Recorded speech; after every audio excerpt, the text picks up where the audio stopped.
Nadeem Hussain. We will talk about the northern areas of Pakistan, which are famous visiting place for tourists from all over the world. Today I am with Mr. Jawwad Shirazi, who is an army pilot and a writer also. Let's talk about the northern areas of Pakistan. Assalamu alaikum. Walaikum assalam. How do you see the northern areas of Pakistan? Well, northern areas are, these are prolific jewels of nature. I feel totally inexpressible to talk about those areas because Pakistan has been gifted with such jewels. It has got swinging falls, very deep blue, serene sort of lakes. May I tell you very interestingly that out of the 14 8,000ers of the world, more than 8,000 meters peaks of the world, Pakistan has got 5. K2, Broad Peak, Gesher 1, Gesher 2 and Nanga Parbat. They are more than 8,000 meters.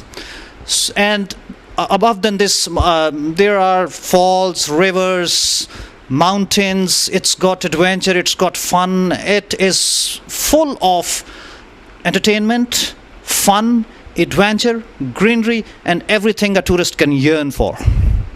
You are a pilot also. Did you fly over those areas as well? Basically I'm a pilot in Pakistan Army, and by the virtue of this service, I have flown over these areas. I have flown over those serene lakes, which are covered with complete layers of snow in the winters.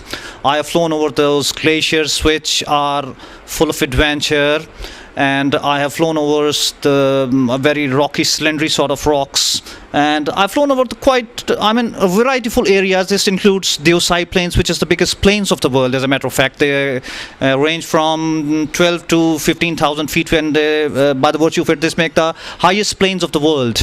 I've flown over the river Indus, almost to the point where it enters Pakistan. I've flown over river Shingo. So I've flown over quite plenty of those areas. Are there any adventure sites in those areas? Did you also do any adventure there? Well, this is full of adventure. Northern areas of Pakistan, this is a dream place for the adventurers because apart from those more than 8,000 meters peaks which I just told you, there are more than officially 127 peaks which are more than 7,000 meters high. And if you talk of more than 6,000 meter high, they're officially 250. But unofficially, people say that they are more than 700 in number.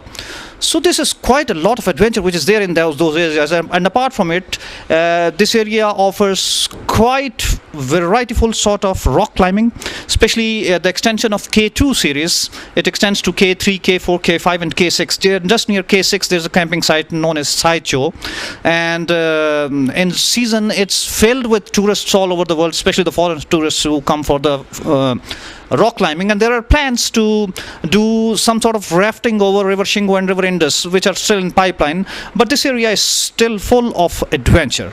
Which is the best weather to go to those areas? Well, I would say round the year is the best weather to go there because it changes its texture and color in every season. In summers, it is flowing with colors of nature.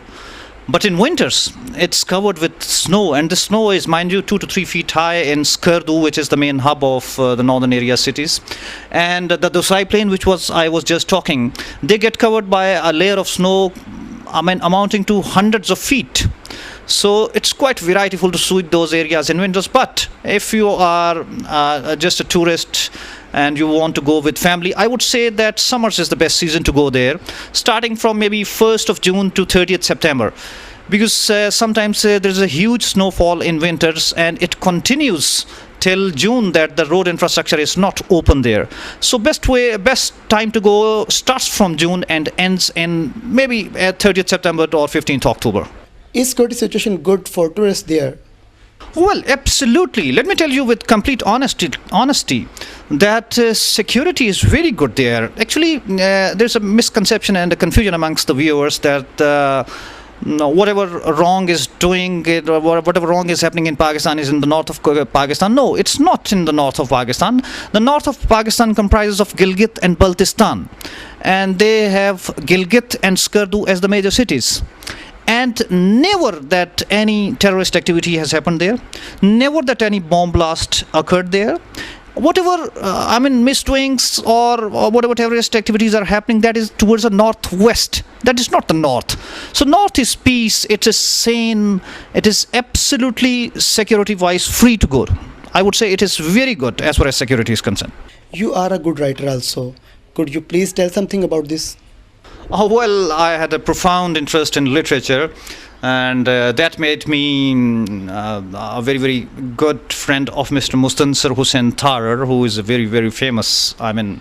Nothing could be said more of him. Everybody knows him, and he is a legend here in Pakistan as far as travel writing is concerned. It was my honor that he traveled with me in one of the tracks in the northern areas. We did a track which comprised of northern areas, and it ended in Azad Kashmir. And after the track was done, I just sat down and wrote something. And when I showed it to Mr. Tharar, he said that it's okay and good for publishing. So it got published by the name of Sunehre Parbat Neeli Jheelein. And it's gone well. The second book is coming in maybe a couple of weeks, and it is about the last track which I did, and that track was towards Snow Lake over the Biafo Gyeong Glacier, which is the third biggest glacier of the world, and it's titled Karakaram ke Barafzaron Se. So let's see what happens of that book, but this is what I have in my literary capacity. Thank you very much. Thank you very much. It was really a pleasure talking to you.